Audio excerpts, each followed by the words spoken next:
Hello, Lucy, and Hi. hello, listeners and viewers. This is our 12th episode of the year of being 70 that my friend, my childhood friend, Lucy McCarraher, got me into. And so each week we're talking about the decades of our lives, the times we've lived through, the uh, opinions we've had, the choices we made.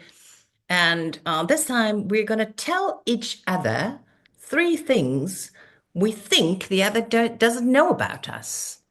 Yes, So it's why don't confession we? time. I It's don't know what you're going to confess or whether it is confession good. time, but I've come up with three things that I don't think you know about me. So shall I start with the Tell first me one. one? Okay. So the first thing it does feel a bit like a confession because although it's nothing there's no kind of conscious badness about it. I fear that people will judge me on it. And my thing is I don't like music.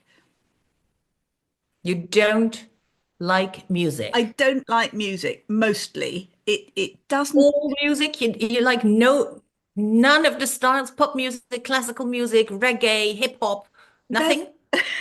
no, there's some music I dislike less than others. I mean, so music that kind of connects back to possibly childhood or possibly my kind of teenage years, pop songs. I can kind of enjoy those. I can sing along. I find those not unpleasurable.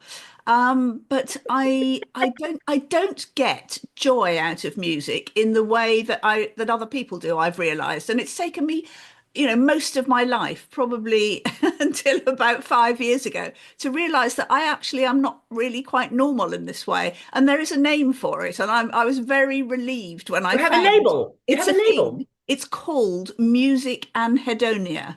And it doesn't mean there's anything wrong with you. It's just a neurological sort of tick. And about 3 to 5% of the population have this, but I only have ever met, I think, two other people who have admitted to it. But it's just that your pleasure centers in your brain are not connected to your auditory ones in the same way that most people are. So, I mean, I was talking about it to my mum the other day, and she said, "So, do you not get carried away with music sometimes?" And I said, no, that has literally never happened to me. I don't, I can understand music, I can hear tunes. I have grade 4 piano exams that I did, but I did not enjoy my piano lessons.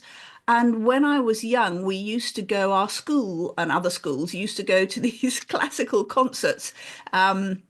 In the festival hall on a Saturday. They were called the Robert Mayer concerts, and they were a great treat for everybody. It would be kind of introduction for young people to classical music.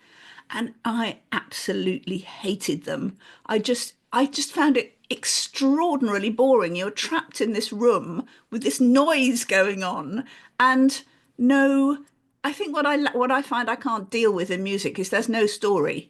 And even opera is too, oh, I can't stand opera. I can't stand the sound of trained voices. It just it just makes me feel I ah. love it. I love it. Wow. So But maybe I can add one person to the two that you've met, because after my father passed in 2008, my mother kind of, in the first few days already said, ah, now I never need to go to the opera house again. And she well, didn't. She no. never liked classical music, but she faithfully, as Oh, it was, they did things as a couple. And my mother would maybe sometimes go to the movies when my father had an appointment in the evening, but she would never kind of do something. And my father, he never thought of, yes, no. of course Well, she I think accompanied him, if but she never enjoyed it. Like you, she never enjoyed it. did she enjoy other music or was she not? I mean, I will never just play music in the background. I will never turn on, I'll never put, sort of play music on, in the house for pleasure. It's just Me not. neither. Although there was this top 4,000, and they played this very, very sweet French song that I now play almost every day. And it says, you can live without a job, you can live without money, you can live without this, you can live without that, but you can't live without tenderness. And it is such a sweet song. So I really play it also for because we are language persons. I mean, Yeah, we have audible pleasure. And you listen to books and also you like to chat as you know, this is proof of exactly. that. Yes, words are great. And also I've been listening, I bought this little gizmo and I put two conductors on my orchids here. And then through the interference between the leaves, they influence the music that comes from the app on my phone. How And it is amazing. such sweet and lovely and beautiful music. Maybe So next time I can set it up so your you can. orchids choose your Well, music. Your orchids choose your playlist. well, no, no. There are several kind of musical spheres, and but then they add to it, and you know, next time I'll set it up here, and then we can see that one orchid, you know, influences the music differently from another. How And of course, they're extraordinary. not musical; they're not making that music, but No, it no. is kind of the life inside their leaves that is happening, that kind of, you know. And also, I've noticed, I've had it now, I've installed it since Sunday, and I've noticed that at some point they kind of tire, then it becomes a bit samey, and then I put the electrodes on another one, and so Extraordinary. it That is is. really bizarre. So But maybe, yeah, just maybe, we will do a test and see if you like the music of plants. I very much Do doubt that it. next time. We can try it. We But can try it. But you I mean, said you, annoyingly, there's a weird thing that does happen, though. I mean, for instance, if I hear Christmas carols or kind of patriotic music like Land of Hope and Glory or Jerusalem, I start to get a lump in my throat. And I find that's even more annoying because I don't want to feel I'm not, I'm not that kind of patriot that stands up and sings about England. It's not, it and yet it kind of I think it's memories. I think what the music's doing is accessing sort of, deep memories and singing Christmas like the carols when I was 60s or young. 70s Yeah, music. exactly. But I Yeah. don't I don't listen to music for pleasure ever. Me, not so much either. The house is silent and we have no really big music installation here. I just have my little. But one thing you said, because you were afraid you were going to be judged for this. Yes, I mean, I feel somebody once said to me when I said I don't really like music, they said, "Oh, Lucy, you haven't found your soul, or you've got no soul, or something." And I thought, God, that's really cruel. I mean, it's not my fault I don't like music. And is that what it Say about means? this person.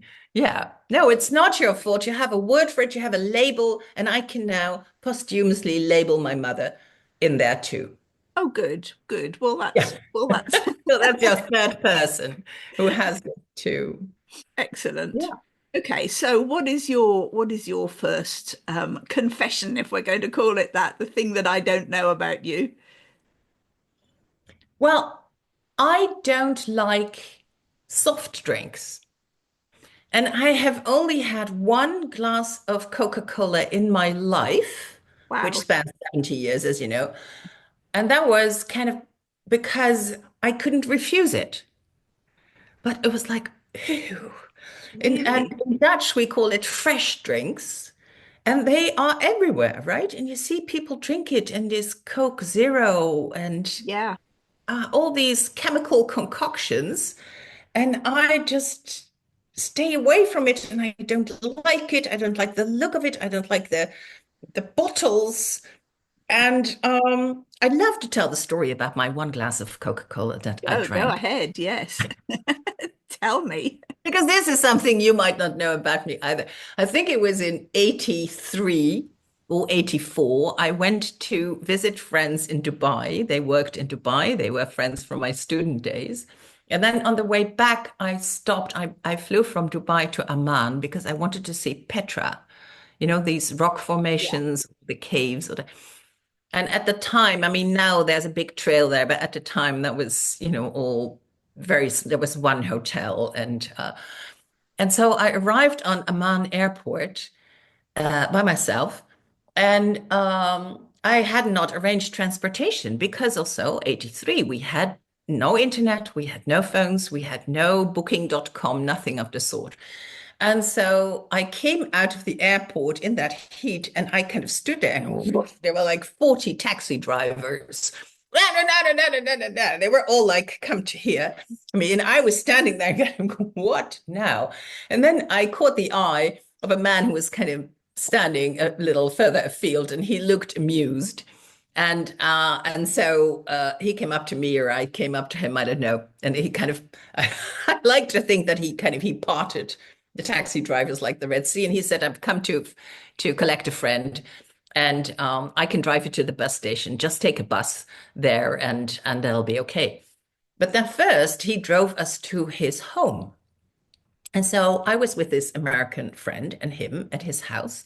And then out of the backyard somewhere came this woman who was his wife. And they presented us with a glass of Coca-Cola. And I was like, I can't refuse No, this.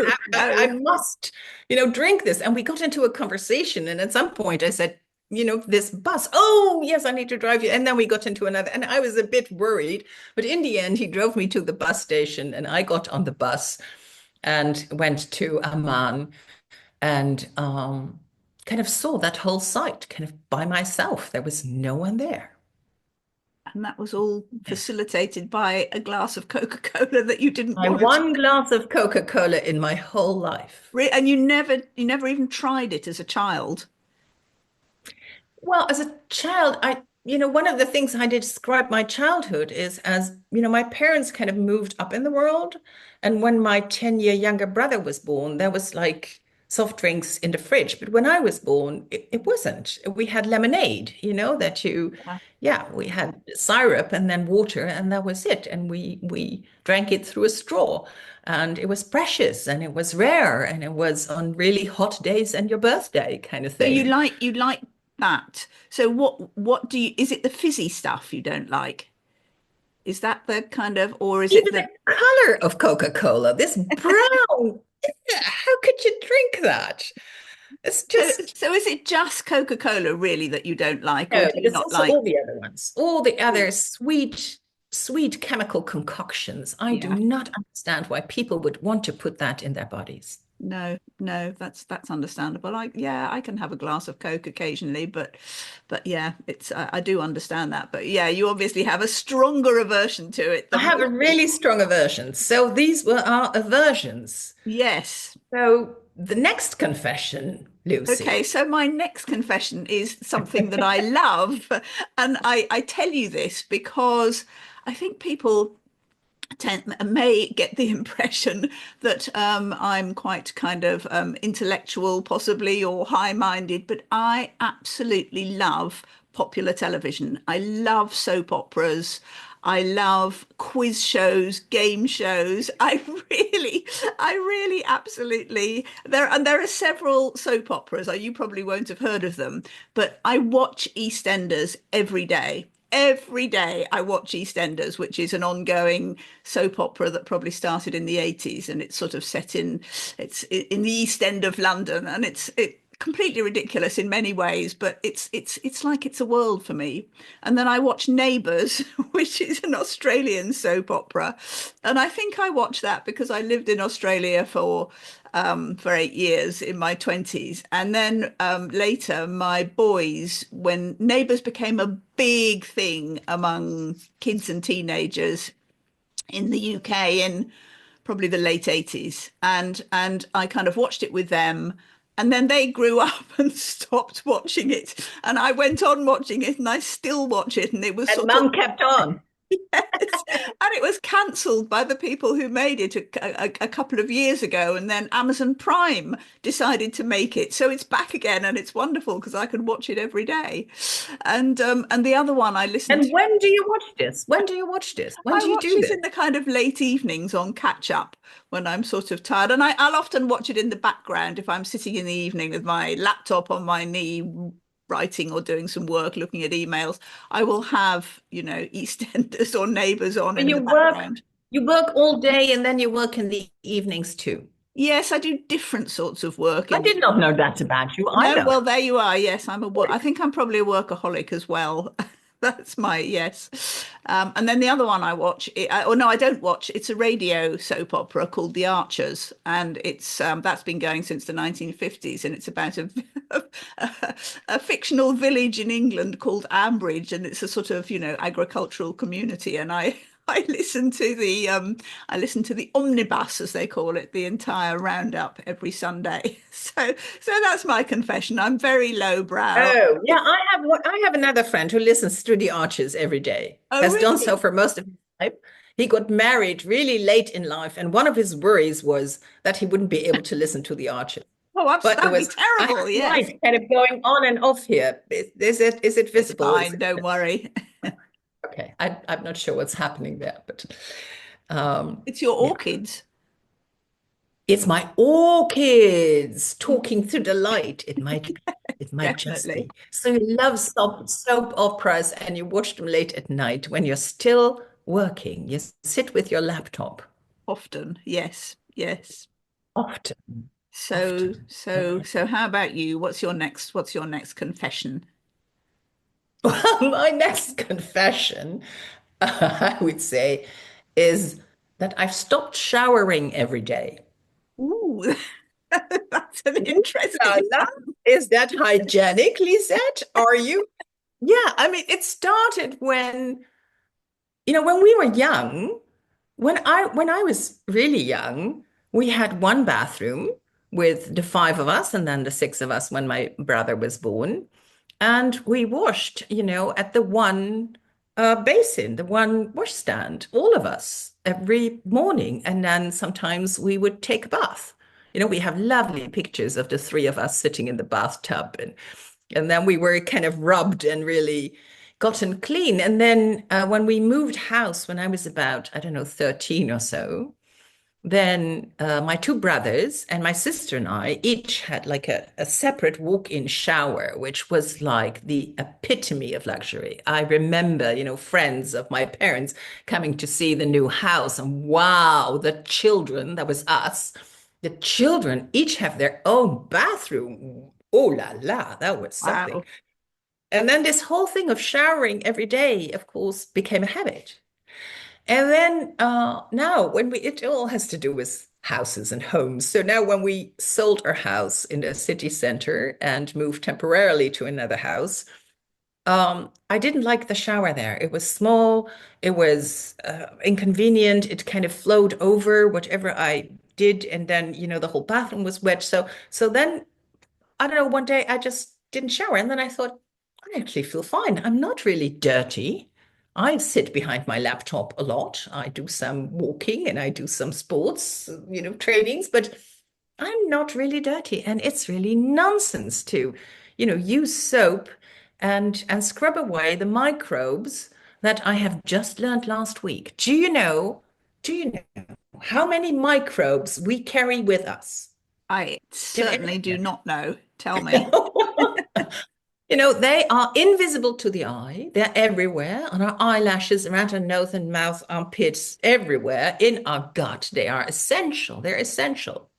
I can only do this in kilos. 1.5 kilos of these invisible beings is part of our weight. Wow. Wow. That is a lot. That is an amazing lot. And so I don't shower every day anymore. I kind of shower every 3 days, or yeah. And it makes the morning routine much faster. Yeah, no, I, that sounds rather appealing. I may I yeah, may try this because I do shower. I may take like one day of a weekend. I might not shower as a sort of like a kind of concession to I'm just going to get up and, not put any makeup on and not, yeah, yeah, yeah. and do that. Like, I mean, one of the reasons I shower every day is well, yeah, shower full stop, is that my hair needs to be wet before it can dry, before it looks, sort of. I know it looks like it's just kind of, it's just a short haircut, but actually it needs work to even look like a short haircut. So I tend it's easier to wet it in the shower, I suppose. But yeah, no, I do think that probably we do, or certainly we do kind of wash off too much it's not dirt. And also, we use a lot of water. We use heating for the Yeah, water. So it feels like good not to do it. But I also think, if people know, they will judge me for it and think I'm a dirty person and I'm not hygienic. And this whole idea of hygiene, of how, earth is now called dirt and it's dirty when you have your feet in the earth, whereas it is so healthy to walk bare feet through nature and, load up more microbes. You can yeah, tell I've had a lecture on microbes. So for right, about two right, weeks, I right. know a lot about it, and then it kind of sinks in my memory and I don't remember so much. So I need to talk about it now. Yes, no, no, no. I think it's a really good point. And I also think it's not just about showering our bodies, but also, the areas we live in. I mean, I think people are obsessive about cleaning and using cleaning products and what we eat as well. I mean, my grandfather used to say you need to eat something like, I don't remember what the phrase was, but something like a peck of dirt a day. I don't know what a peck is, but it's some small amount but because you're building up your immune system. And if you are so clean and everything around you is so clean and germ free, your immune system doesn't build up any. It And I'm needs some sure training. yeah, and I feel I don't get ill very often, and I'm sure it's because my house is filthy. No, it's not. But I'm not an Oh, obsessive. that's a confession. No, no, I'm not confessing that. I was joking. But it's, I don't kind of, swab down all the surfaces with, antibacterial cleaner Disinfectant. and that sort of thing. Yeah, so I must say my children do complain about what's in the back of my fridge, but that seems to be an inherited thing. My mother's fridge was like that, and her mother's too. So perhaps Well, it's I complained about my mother's fridge, and now I look at my fridge and I go like, uh-oh, let me, I still remember because of course she's a but my father, at some point, he was this businessman and he traveled a lot. And he said that he would take a sip of water while brushing his teeth. He would take a sip of water, of the local water, just to train his immune system. oh, So I that's thought I was interesting. raised like that. And also my mother, we always made fun of her, but she could find, something on the floor in the supermarket and just put it in her mouth and just eat it. And we would think that was because, during the war, she was in a prisoner of war camp and there wasn't enough to eat. So she'd just have it from there. But sometimes your says to me, or we drop something in the kitchen and, it isn't. And then I will just eat it. And he goes Yeah, like, you are just like your mother. And I go like, yes. I used to make fun of her, but now I go like, yes, I am yeah. just like my mother. And it's not like all of a sudden because, a nut was dropped on the floor, it is now uneatable. What nonsense. No, no, exactly. I mean, I'm not sure I'd eat something off a supermarket floor, but I'd certainly eat something off my No, own that was my kitchen floor, mother. which is not necessarily any cleaner, but probably hasn't had quite so many people walking through it. But yeah, I mean, and it's true. My my children tease me about that as well, and I do think it's probably also that we were brought up with, I mean. With the generation who had food rationing, and it was make do and mend, and you didn't waste not, want not. Those were all the phrases, the English phrases for staying, not wasting things during the Yeah, war. And I'm sure that's transmit, although, pretty much as soon as we were born, things started to get much more, there was plenty of yeah, food, and everything became much more available. But I'm sure we've yeah, inherited that sort of attitude as well, particularly from our mothers. I'm not sure my father ever sort of um, sort of was like that, but in fact, he wouldn't have known what the inside of a fridge looked like. Never mind keeping it tidy. But I very much doubt that he could actually have boiled an egg, my father. So he was not somebody who ever cooked for himself or anybody else. But Well, yeah. actually, the idea, it's so interesting you mentioned an egg because my simile was about to say when I started to work at the bank, after my studies, there was still this really kind of hierarchy. And, I worked in the PR department. And when someone from the board called, it's like people kind of stood at their desks like to attention. And I was much more irreverent because my father was on a board. And I always thought, well, he doesn't know how to, how to bake. Well, he would like bake eggs and do the eggs on Sunday. That was kind of his thing. And otherwise, nothing in the kitchen. So I always kind of looked at those men and going, yeah, you're a big dude here, but I can put you in situations when you know Yes. nothing. And it kind of freed me up also to talk to them. And in a way, my whole company was built on that freedom of, yeah, No hierarchies, say no. No, that's nice. It's all down to whether you can boil an egg or not. absolutely. So, confession time, you're third. Okay, my confession time. And I say this because there's something about the way I present myself clearly, and not just in a kind of professional way, but people are always apologizing if they swear in front of me, if they don't know me particularly well. And I find that hilarious because I swear more than most people I know. I am quite, well, I wouldn't call it foul-mouthed, but I use a lot of swear words in at Really? home. Lucy? Yeah.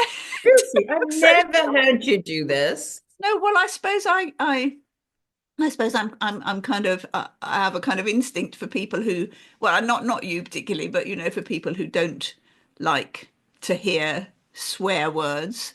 But I don't like to hear them at all. I mean I love swear words. I think they're wonderful. Really? English swear words are kind of Anglo-Saxon words for body parts or body functions. And I mean, I don't want to get kind of overly literary about this because I just actually think swearing is I just use the words naturally. I mean, but I do like them as words as well. The I want to hear those words now. Talk to me like you would talk to, I don't know, in the car. Sometimes I think we all swear Oh, in the you car. really don't want to hear what I say, what I say to other When we drivers say in the the car, we car. might be censored for Yeah, for no, yeah, undue language. absolutely. Absolutely. But I mean, I will definitely call somebody an effing C word, whatever. And I love those words. I think they're Really? fantastically powerful words. I mean, what people, I think they are too, and that's why I don't use them. oh, well, I think right. all words hold power because all words, when we speak, we bring, what we hear is not a word, it's kind of a wavelength, right? Yeah. So I choose to have a wavelength of life-affirming, loving words. And I do swear in the car, but not really. I mean, more like shit or something. Or, but uh, but I feel with words, we help create and maintain and activate feels, and so the swear words activate a certain calibration, and that's why I don't like them. And I actually don't like to be around people who swear a lot. I will choose Prob- not I to go probably there. intuit that, and I don't swear in front of you. But No. I do it when I'm sort of talking to myself, I suppose, and I do talk to myself probably more than I used to. But I mean I love the kind of the combination of the consonants and the vowels that most of our, and I don't know what Dutch swear words sound like. I mean that that's it. May be, are they? I mean, are Dutch swear words, are they kind of old words? Are they? I mean, I mean, we have Americanized our swear words, I think, yeah, like right. the shit and things like that. But it's mostly, well, we can be, of course, very guttural. Yes. Oh, yes. And so that is kind of satisfying to make Yes. that kind of guttural sound and have some power with those words. So, Yes. Yes. No, Dutch is wonderful too. I mean, you taught me. yeah, you would love to be able to swear in Dutch. I would. You'll have to teach me some Dutch swear words, and then I can incorporate them into my swearing vocabulary. But yeah, I mean, yeah, I mean, there's a beautiful Aubrey Beardsley drawing of I don't. Do you know the artist Aubrey Beardsley? You probably. Oh well. But he was sort of Art Deco, I suppose. But there's a beautiful portrait of a woman with her hand sort of on her crutch, and it's called Ariadne shielding her, and it's spelt Coynte. And I just think that's an absolutely delightful word. It's the See, sort and how of would you pronounce that? well, well, You you either can't. You can't. I don't know. I've never heard it pronounced. I suppose you, if you read it, sort of phonetically, it would be quaint.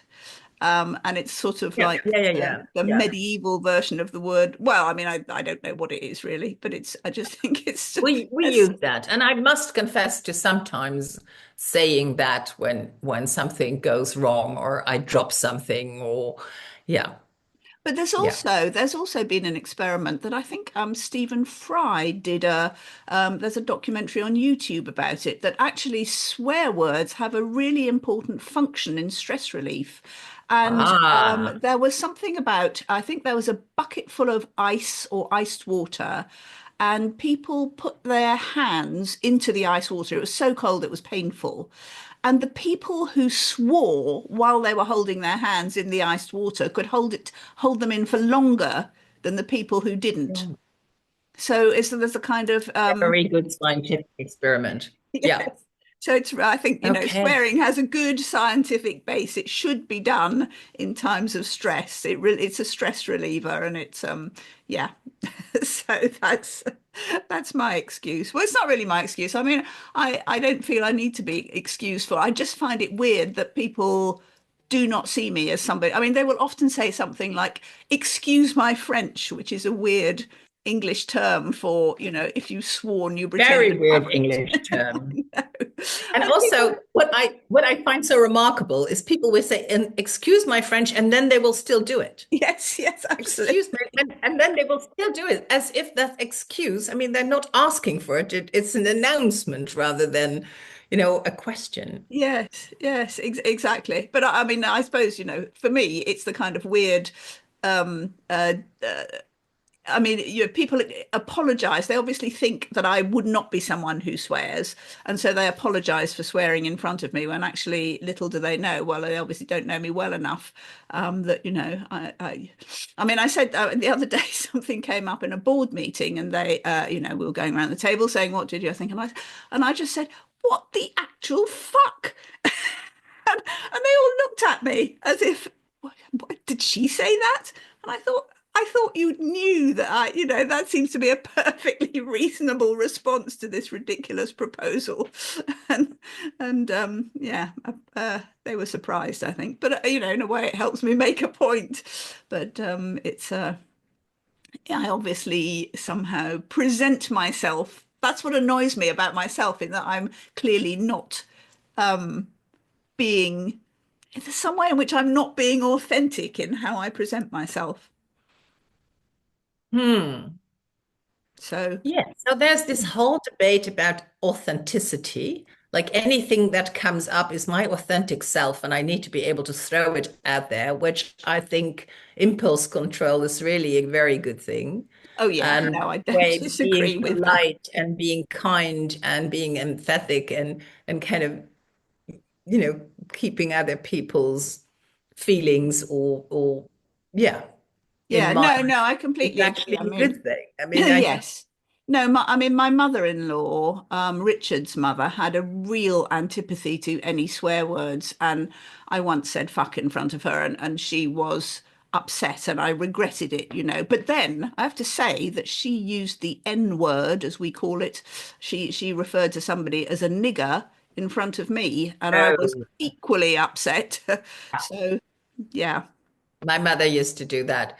But I think, we have to keep updating our vocabulary yeah. because it's so interesting that when awareness kind of opens up to pain of other people, we adapt our language. That's Yeah, quite yeah, interesting. absolutely. Yeah. Absolutely.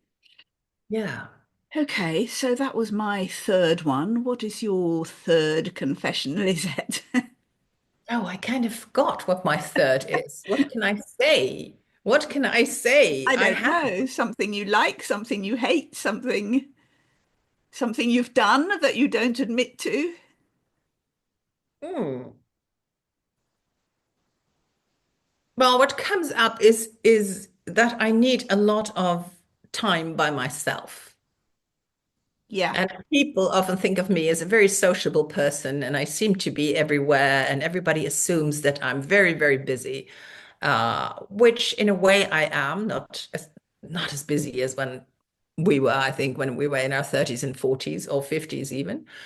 But I'm also, I can really spend a day in silence alone with myself, reading a book. But even when I have a lot going on, sometimes I will just on a Sunday or kind of lie in bed and not even read, but just, and then a friend of mine, a wonderful friend of mine from my healing school days, gave me this word and she said, "Oh, Lisette, you're needing integration time."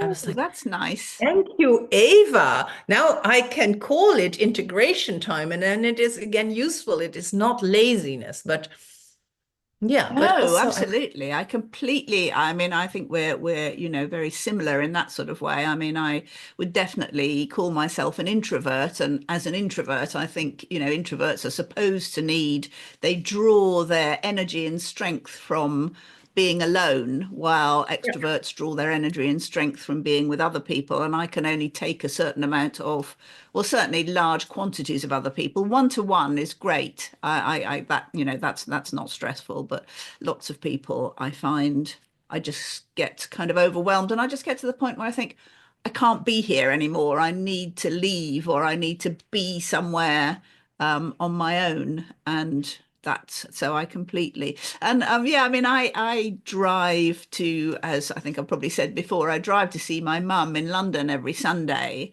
And she is, she's 3 hours drive each way to go and see her. And she says, "Oh, darling, it's you have to do so much driving to come and see me. Don't feel it." And I love 3 hours, 6 hours alone in the car, listening to the Archer's Omnibus and yeah.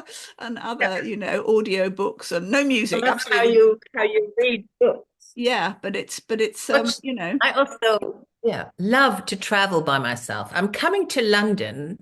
And so on the 9th of March, which is a Sunday, I would love to visit with you and your mother. Oh, lovely. So, Let's do that. That will be wonderful. but I love to kind of, book. So I have a conference in London. I'm like, oh, I come 2 days early, and I so love to be in a hotel by myself. And I love my home. I love my partner dearly, really. He's a fabulous, fabulous man. Oh, maybe that was my other confession that I've never taken an interest in any household tasks, and I don't do them. No, fair Have enough. I mean, do you have somebody else do them for you, or does Jos do household tasks, I or have or certainly on Tuesdays, as we speak, there is Sophia who comes in to clean and once a week. And then Jos does everything else. Oh, wow, fantastic. I'm the head of the dishwasher. That's my only, but I have not touched a washing machine in the past, I think, 25 years. I don't even know how it works anymore. Well, I don't think that's a confession. I think that's something to claim, a brilliant achievement from. I wish I could say the same, but sadly, sadly, I am the washing machine, dishwasher, and every other kind of machine manager in my house. Although I certainly do have a cleaner. I don't do cleaning unless I have to, absolutely, unless she's on holiday or something terrible like that. Yeah. But yeah. Yeah. And do you cook? You know, um, not really. Well, sometimes, and I'm kind of the little assistant in the kitchen, but usually I kind of, clean away things that your still needs, and then they're already in my dishwasher. But it's really, I love, from time to time to give dinner parties. Like next week, I have a party for an English woman who comes and she comes to stay. And I said, well, let's, invite your friends from your time in the Netherlands. And so then I invite all these people, and then I go like, what now? I've invited them all. Now something must, come to the table. But also food is no real interest. I'm not really interested in food. No, no, You have that's with music. I like to have a good dinner, but it's of no interest to me. no. Perhaps there's a word for food anhedonia. It doesn't bring you. There's probably need another word for food, but yeah, it's something that doesn't bring you joy. I mean, if you have general anhedonia, you're likely to be generally depressed. But I think you can have specific areas of anhedonia that aren't a problem. They're just a bit odd, or some people will think them And odd. also, I have no real memory for food. And so Jos can cook because in his mind, he understands how kind of, you know, oil and lemon, how that works. Whereas I really need to have a recipe and then I can do it. So, Yeah, yes, next yeah. week I must put my mind to this. But also, I'm a real good buyer of things. Ah, I can buy cleverly and then get what's in away with a terms of lot food? in terms of food. Ah, but you don't cook it. That's really interesting. You buy the ingredients, but then you don't cook them. Well, You don't do when it. I come home, when I do some shopping sometimes, also because I love to go to a local Odin store, which is a cooperative that sources directly from farmers. So it's all biological and local and direct. And then I come home with lots of things that I really like. And then Jos says, now, what are you going to make of this? I go, I don't know. I just like these leeks. They look so fresh and so beautiful. And I just liked, and then, but I don't think in, No, a recipe meal. terms, meals. No, No, no, no. no. But then that forces him to be creative. I'm sure that's very good for him to to Yeah, create yeah. meals out of random purchases of Out yours. of random ingredients. I Yeah. think that's lovely. Well, that's really interesting. So your three confessions were you don't shower every day or even every other day. What was your first one? You don't like No soft Coca-Cola. drink. Yours are Like very one glass of Coca-Cola in one 1984 or 1983, really. one glass of Coca-Cola in your entire life, and you don't terribly like food. So that's interesting. Well, mine were I don't like music. I do love popular television and particularly soap operas, and I swear a lot. So sorry about that.